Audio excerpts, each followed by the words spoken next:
Depuis toute petite, j'ai toujours demandé à ma mère quand est-ce qu'on arrête de penser maman.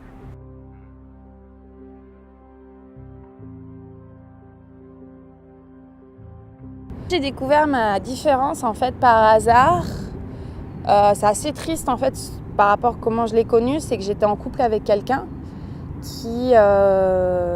dont j'étais très amoureuse, qui me disait que j'avais un problème, qui me disait que j'étais folle. Et je l'ai cru. J'ai cru vraiment que j'avais vraiment un gros problème et qu'il fallait que je me soigne. J'étais suivie par une psy qui m'a fait lire un bouquin sur la notion des personnes qui pensaient trop. Ce livre m'a fait beaucoup de bien. Et en fait, ce livre parlait des surdoués en général. Donc, le terme surdoué, ça veut dire être plus intelligent, on va dire, alors que c'est pas du tout ça.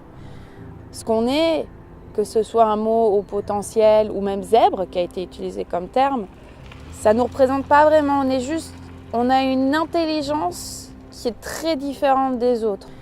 J'ai découvert ça tard, comparé à d'autres personnes. J'ai découvert ça, j'avais 24 ans.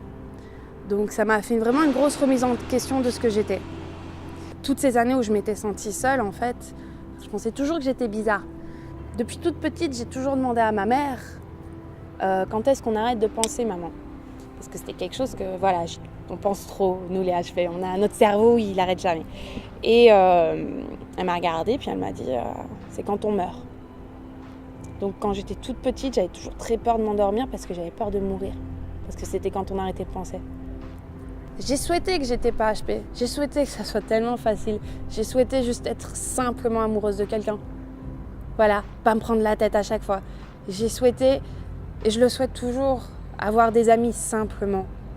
Et je pense que si j'étais pas HP, des fois ça serait beaucoup plus facile parce que les choses seraient beaucoup plus naturelles. Mais ça serait pas moi.